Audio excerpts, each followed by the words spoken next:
Contohnya, kalau kita di dalam hidup kita, ya, kita menantikan orang yang kita sangat kasihi, betul.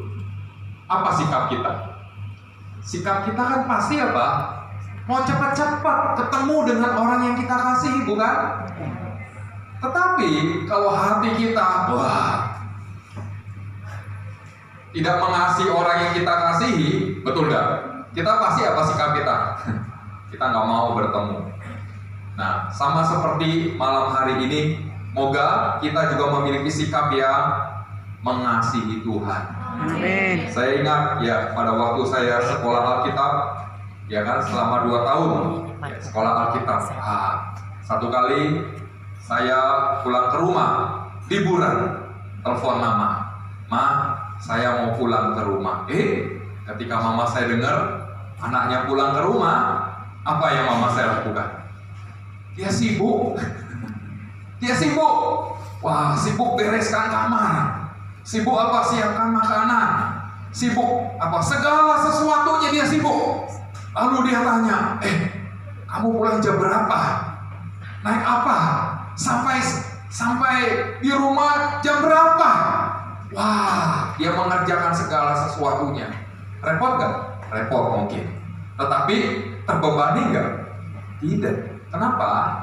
Karena hatinya mengasihi anaknya. Amin. Nah, saudara-saudari yang dikasihi Tuhan, kiranya melalui seminar malam hari ini hati kita mengasihi Tuhan. Amin. Kita mendengar bahwa Tuhan akan datang kembali.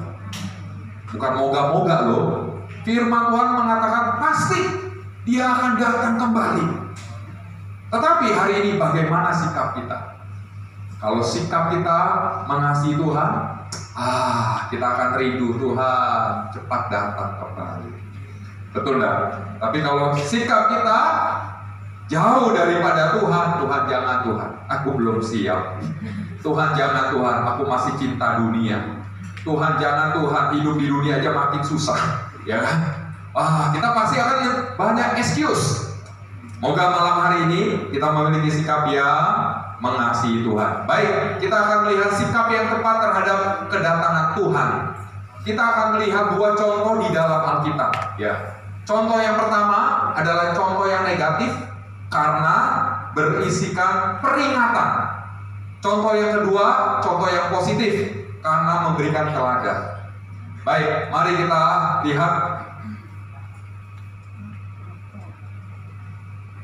Bisa dibantu? Nah, oke, kita lihat. Lukas pasal 17 ayat 26 sampai 27. Mari kita baca firman Tuhan. Dan sama seperti terjadi pada zaman Nuh, demikian pula halnya kelak pada hari-hari Anak Manusia. Mereka makan dan minum, mereka kawin dan dikawinkan, sampai kepada hari Nuh masuk ke dalam bahtera. Lalu datanglah air bah dan membinasakan mereka semua. Kita melihat bahwa adanya peringatan, ya. Zaman ini sama seperti zaman Nuh, ya. Lukas 17 26 sampai 27 mengatakan, dan sama seperti terjadi pada zaman Nuh, demikian pula halnya kelak pada hari-hari Anak Manusia. Artinya apa? Kedatangan Tuhan yang kedua kali sama seperti zaman Nuh. Kita tidak tahu kapan waktunya Tuhan datang yang kedua kali. Tetapi kita bisa melihat tanda-tandanya sama seperti apa yang terjadi pada zaman Nuh. Apa yang terjadi pada zaman Nuh?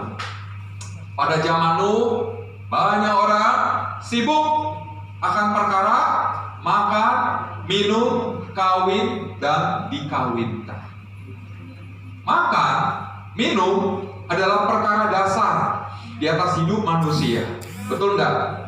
Tidak ada yang salah dengan perkara makan dan minum. Makan adalah perintah yang pertama ketika Allah menjadikan manusia, menempatkan manusia di Taman Eden. Lalu Allah berkata, makanlah. Betul enggak? Pohon hayat. Jadi makan adalah perintah Tuhan berhubungan dengan eksistensi hidup manusia. Nah, tetapi Karena perkara makan, minum juga bisa dipakai oleh musuh. Ya, membuat apa? Membuat hati manusia jauh daripada Tuhan. Nah, saudari, di sini kita bisa melihat bahwa pada zaman Nuh, orang mulai sibuk dengan perkara makan dan minum. Pada zaman Nuh, siapa yang mengira bahwa pada malam itu air bah turun menghakimi seluruh muka bumi? Hanya Nuh saja. Saudara-saudari, Bapak Ibu yang dikasihi Tuhan, ya, saya menarik mundur kisahnya Nuh. Ya, pada waktu itu Nuh di dalam Alkitab adalah keturunan generasi yang ke-10. Nah, sebelum keturunan generasi ke-10 di dalam Alkitab ada keturunan yang namanya Henokh, keturunan generasi yang ke-8. Nah, Henokh mempunyai anak namanya Metusalah. Saudari tahu, Metusalah adalah seseorang satu-satunya yang umurnya sangat panjang. Berapa tahun umurnya? 969 tahun. Jadi Metusalah umurnya sangat panjang. Siapa Metusalah? Dia orang biasa. Dia tidak terkenal dibandingkan Musa. Dia orang biasa, tetapi melalui Metusalah umurnya Tuhan beri panjang 969. Maksudnya apa? Nah, Bapak Ibu saudara-saudari sekalian, nama Metusalah menunjukkan kesabaran Tuhan.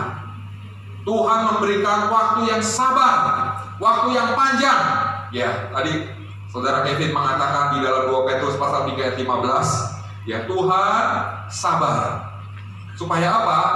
Supaya setiap orang beroleh selamat. Jadi, Bapak Ibu, kalau kita lihat nama Metusalah di dalam Alkitab, ada artinya. Artinya, ketika anak itu mati, maka penghakiman Allah atas muka bumi terjadi. Tepat sekali. Pada waktu Metusalah mati, air bah turun menghakimi dunia ini. Jadi, ya, Metusalah diberikan umur yang sangat panjang. Ini menyatakan Tuhan sabar. Sabar sampai 969 tahun. Tuhan sabar. Sabar.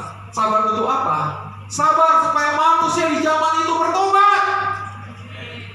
Sabar supaya manusia di zaman itu tidak hanya sibuk oleh perkara makan, minum, kawin, dan mengawinkan.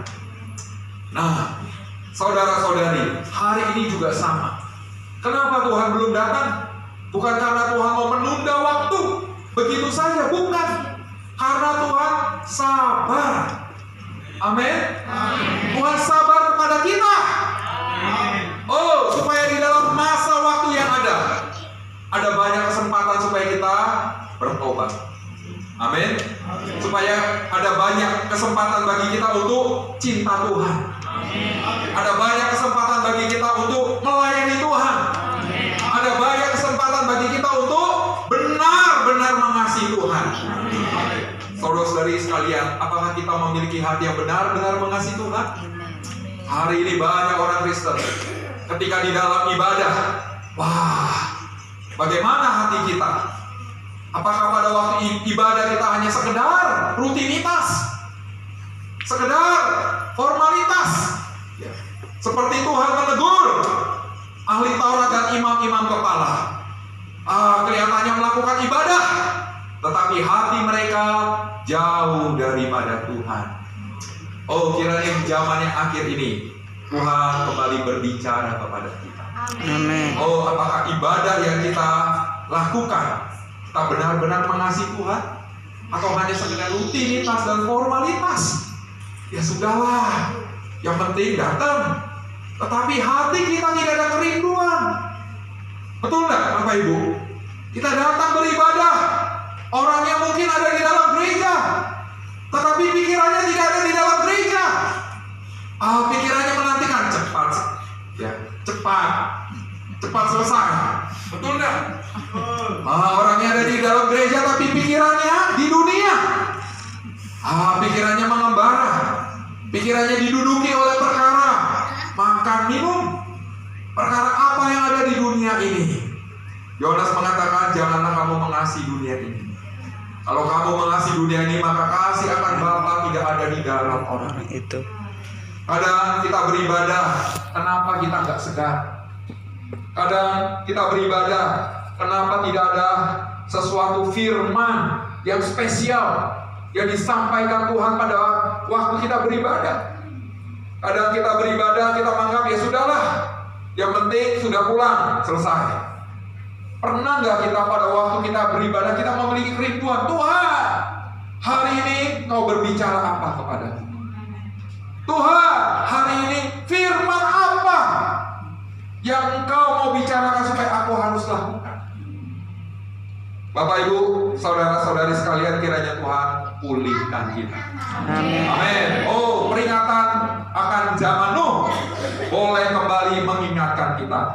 Baik, kita akan melihat ya lebih detail lagi contoh yang negatif ya terhadap kedatangan Tuhan. Kita melihat contoh yang pertama, peringatan istri Lot. Mari kita baca Lukas pasal 17 ayat 31 sampai 32.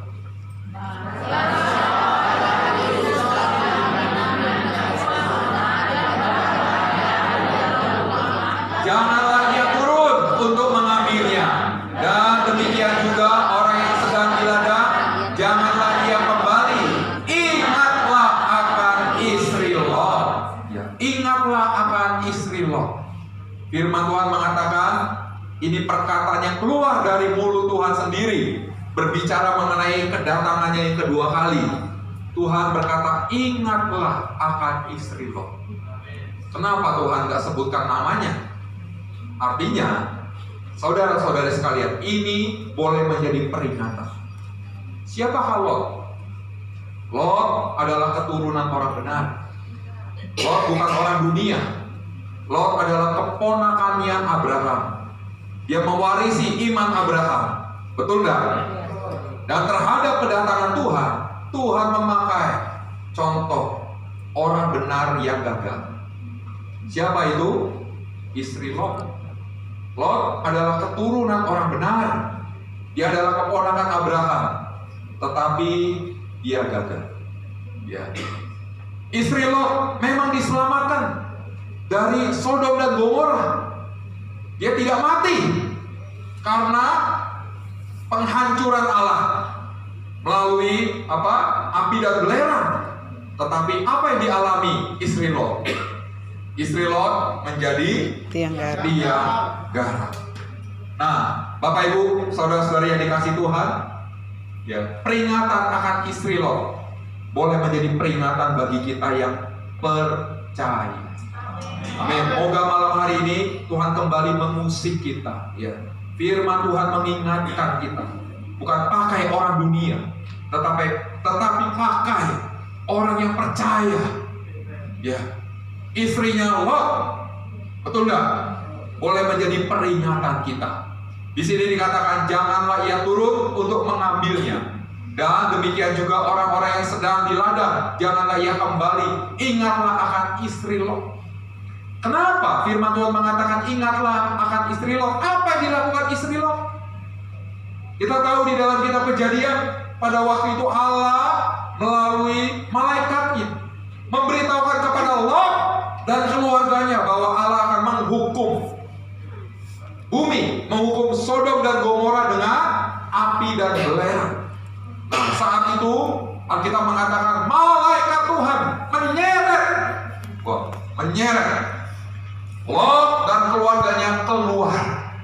Wah, Lot dan keluarganya keluar memang dari Sodom dan Gomora. Tidak dihancurkan di sana. Tetapi apa yang terjadi? Alkitab mengatakan istri Lot menoleh ke belakang. Orangnya sudah keluar, tubuhnya sudah keluar dari kota Sodom dan Gomora, tetapi hatinya belum keluar. Amin. Bapak Ibu, saudara-saudari sekalian, malam hari ini apakah yang menduduki hati kita? Amin. Banyak hal bisa menduduki hati kita. Kadang kita punya kelemahan, kita punya kesulitan, kita punya perkara-perkara yang bertahun-tahun kita gumulkan. Betul nggak? Itu yang menjadi apa? Sesuatu yang mengikat hati kita. Istri Lot demikian, sudah keluar, tetapi apa? Menoleh ke belakang. Dan saat itulah, ya, dia hidup tidak menjadi kesaksian. Firman Tuhan mengatakan sebagai orang Kristen kita harus menjadi garam dunia. Betul nggak? Tetapi istri Lot menjadi tiang garam, sesuatu yang memalukan. Bapak Ibu, saudara-saudari yang dikasih Tuhan, adakah di dalam kehidupan kita sebagai orang Kristen, hidup kita menjadi pengaruh bagi banyak orang? Berbicara mengenai garam dunia, berbicara mengenai pengaruh. Betul nggak? Bapak Ibu, ibu-ibu terutama, memasak kalau kurang garam, tidak ada rasa, tidak ada pengaruh, tawar. Firman Tuhan mengatakan kepada kita yang percaya, Tuhan berkata, kamulah garam dunia. Artinya apa? Hidup kita sebagai orang Kristen harus menjadi pengaruh, bukan menjadi sama seperti orang dunia.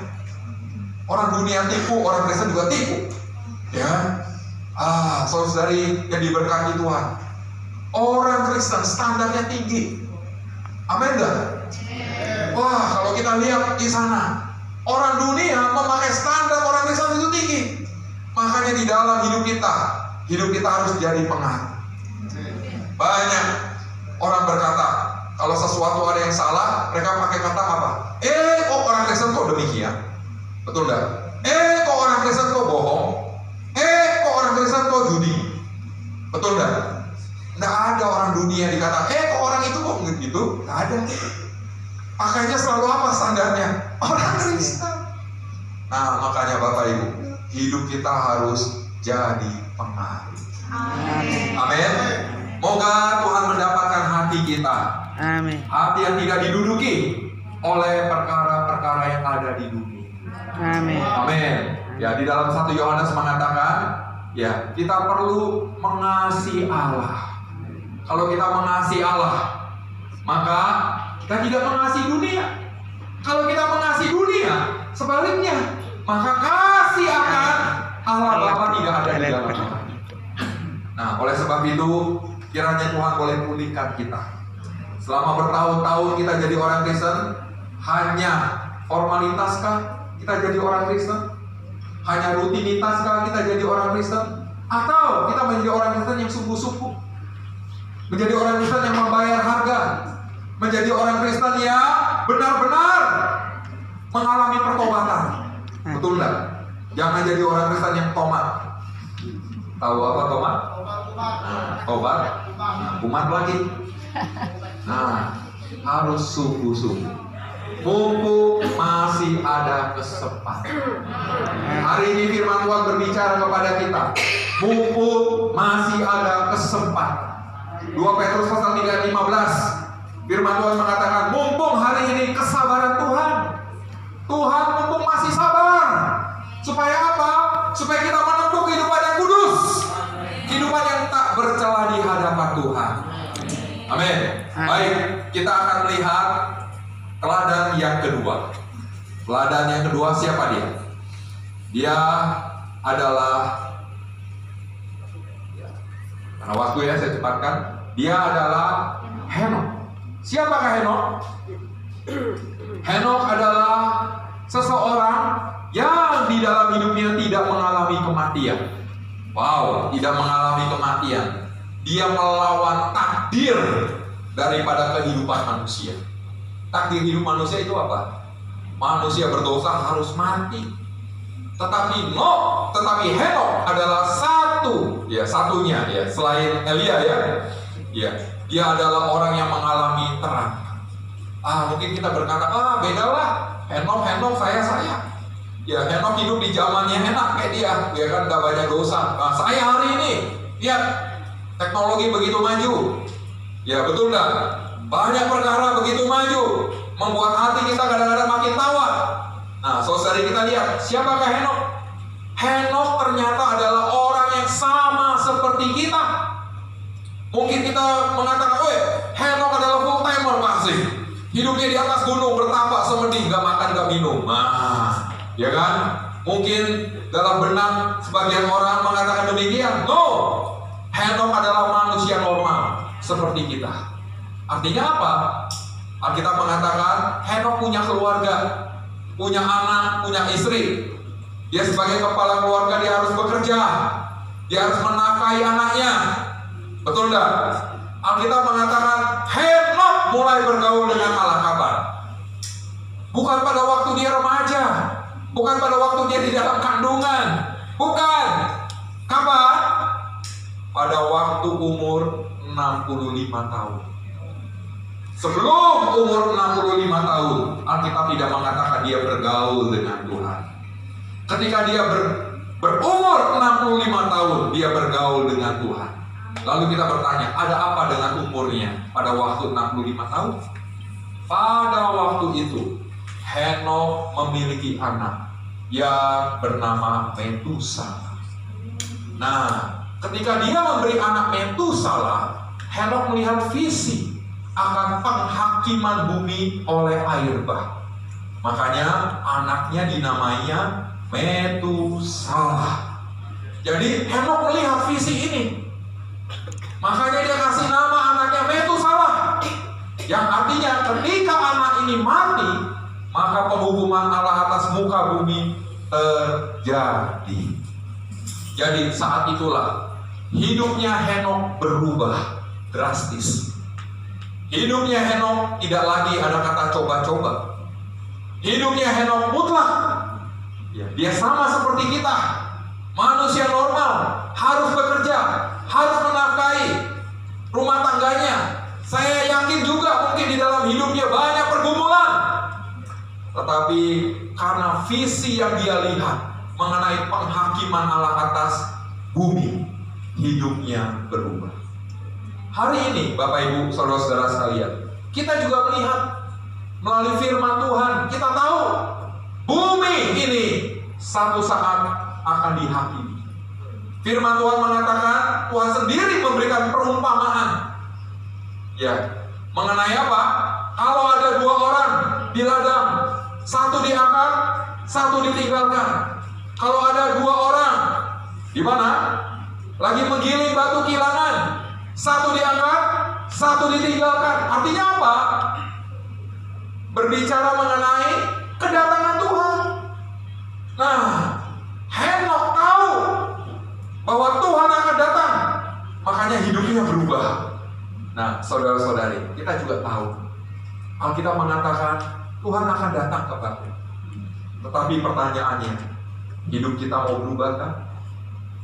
Kita mau jadi seperti Henok kan? Yang benar-benar menetapkan hati. Untuk apa? Untuk bergaul dengan Tuhan. Amin. Henok bergaul dengan Tuhan. Saudara-saudari, setiap hari bergaullah dengan Tuhan. Amin. Di sini mengatakan Henok bergaul dengan Tuhan, lalu ia tidak ada lagi, sebab ia telah diangkat oleh Tuhan. Diangkat. Ini menunjukkan Henok berharga di mata Tuhan. Seperti perumpamaan mengenai seorang pencuri, betul enggak? Ya. Pencuri itu kalau datang tidak ada dikasih tahu, betul enggak? Pencuri itu kalau datang mencari apa?